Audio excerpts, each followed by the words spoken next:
Último bloque de redacción abierta con el diario del lunes. Seguimos hablando sobre la situación del agro con el presidente de Cartes, Gabriel de Rademacher. Y espero no haberte, creo que no te interrumpí en ninguna respuesta que estabas haciendo en el bloque pasado, Gabriel, pero digo, cuando decías el dólar soja, lo analizaban ustedes como un anuncio que daba más para la especulación y demás. ¿A quién le hablaba el gobierno ahí?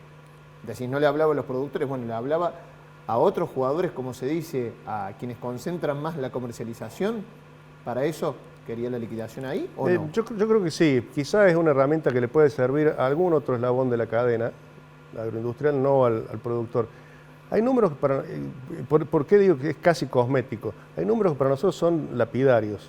Un productor hoy vende 100 kilos, cobra 29.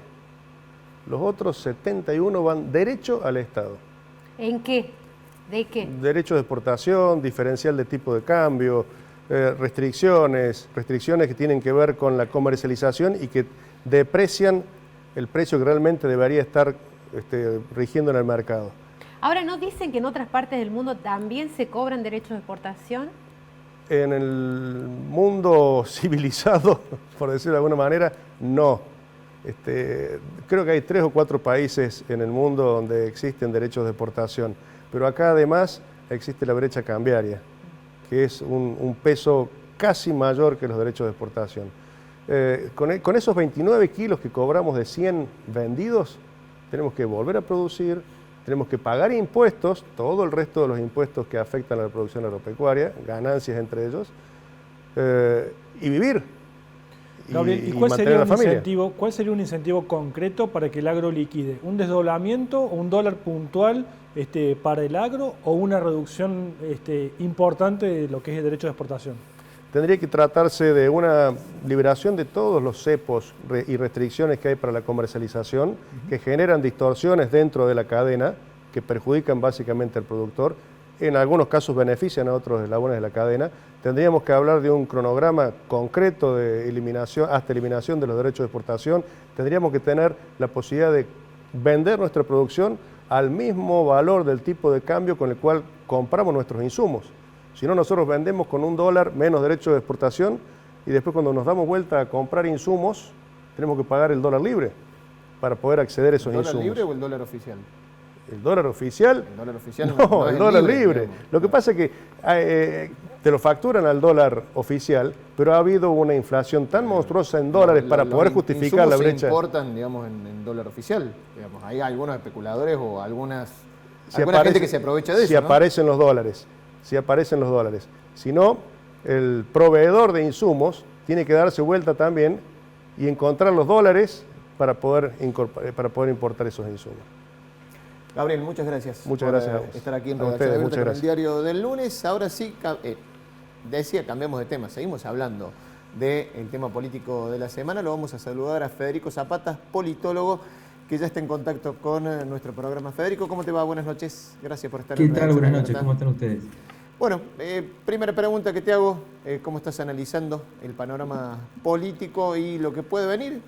Hoy con la designación de Massa, mañana con su paso por el Congreso y el miércoles con el anuncio de medidas. En cuanto a lo político, ¿cómo lo lees vos?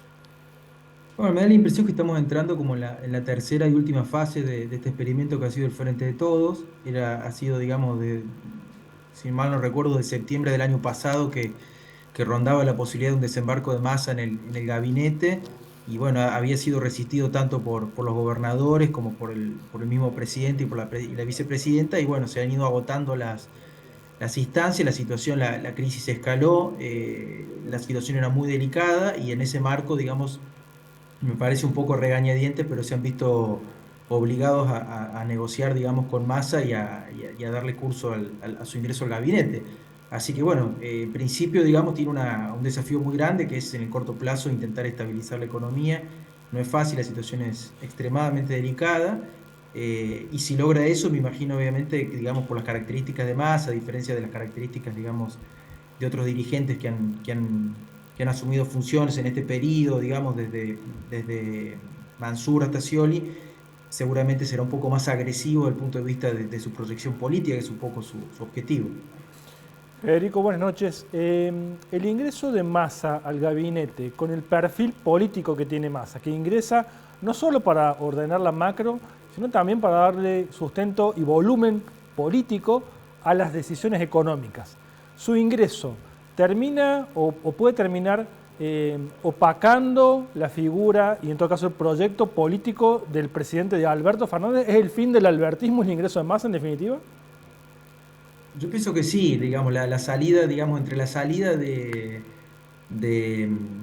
ministro Culfas y la salida de Guzmán, un poco que se terminó, digamos, de cerrar la etapa de cualquier emergencia del albertismo como expresión política. Obviamente que nosotros, digamos, no somos un régimen escandinavo, una especie de democracia parlamentaria, somos un régimen presidencialista y por lo tanto el presidente sigue teniendo un rol y una importancia. Entonces, ahí me parece que juegan un poco las complejidades de este experimento, porque, digamos, de alguna manera Massa es una especie, digamos, de ministro empoderado, un ministro más económico, más previo a lo que fue la crisis del 2001, pero tiene que convivir con la figura del presidente y tiene que convivir con la figura del vicepresidente. Entonces, digamos, me da la impresión que va a haber una especie de primavera, digamos, de plan primavera, donde la prioridad va a ser intentar estabilizar la economía, que es una preocupación existencial de todos los actores del Frente de Todos, y después, bueno, salvo que Massa logre resolver la dinámica,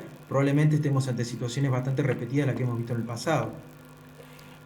Tenemos una situación de crisis realmente profunda, urgente, se requieren medidas urgentes. Hay expectativas, el dólar blue ha bajado, pero ¿cuánto tiempo tiene Massa para producir cambios que puedan al menos hacer emerger una mínima solución y una mínima salida a esta emboscada prácticamente en la cual estamos? Yo creo que la crisis lo que genera son un aceleramiento muy profundo de los tiempos. Entonces, la realidad es que tiene poco tiempo. Por eso me parece que el miércoles aparentemente, digamos, va a ser un paquete de medidas en lugar de una medida incremental o pequeños parches. Va a buscar generar un paquete de medidas que puedan devolverle, sobre todo, el poder de fuego al Banco Central como para poder controlar el tipo de cambio, que es la gran preocupación que, digamos, que hoy tiene el gobierno. Si eso no se resuelve en los próximos 2 meses, me parece que vamos a entrar nuevamente en una especie, digamos, el veranito o esta primavera se va a cerrar rápidamente y vamos a volver a una situación, digamos, de disputa política, que es lo que hemos vivido. Es un frente con mucha dificultad para construir una cadena de mandos. Entonces, automáticamente, digamos, cuando las nubes se disipan o por lo contrario, cuando no tenga capacidad eventual de resolver, digamos, la dinámica de la crisis, van a volver los tironeos. Federico, decías vos, es la tercera etapa del experimento que fue el armado del Frente de Todos.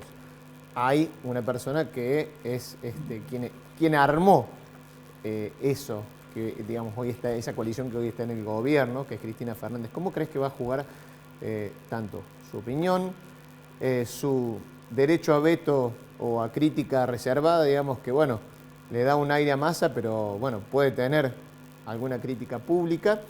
Y también esta cuestión de el Massa, que se diferencia totalmente de mucho de lo que planteaba esa coalición al inicio, por lo menos, podríamos decirlo, ideológico. ¿Cómo analizas eso? Bueno, yo creo que esta última crisis, digamos, esta tercera fase en la que estamos ingresando, muestra, digamos, que la figura de la vicepresidenta es una figura muy importante desde el punto de vista del poder político dentro del frente, tiene capacidad de veto, como vos bien mencionás.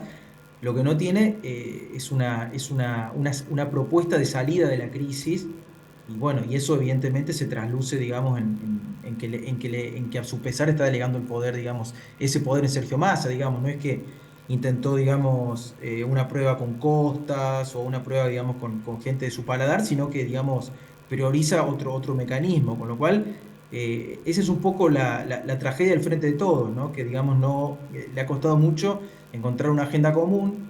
La vicepresidenta y los actores en general tienen capacidad de veto, pero tienen una dificultad muy grande de encontrar una trayectoria o un programa común. A mí me parece que en el corto plazo la vicepresidenta va a tener un rol como más bien de tipo pasivo. Obviamente va a querer evitar, digamos, pegar los dedos, pegar los deditos en la tarea que tiene que hacer Massa, que no es fácil, pero tampoco va a intentar obstruirlo, porque me da la impresión de que si han cedido con el presidente al ascenso de Massa al gabinete, es porque efectivamente tiene una situación de susto, están asustados. Entonces, ahora, después, si Massa logra estabilizar, repito, pasar esta especie de primavera que tiene que atravesar y logra hacerlo eficientemente, bueno, ahí se abre una serie de preguntas, que básicamente, ¿qué va a hacer Massa en el frente de todos? Si va a utilizar ese veranito para empoderarse en caso de lograrlo, y si no lo logra, o si lo logra pero a un costo político alto, porque a veces también los planes de estabilización son duros desde el punto de vista social, sí, obviamente la vicepresidenta ahí no va a retomar una actitud de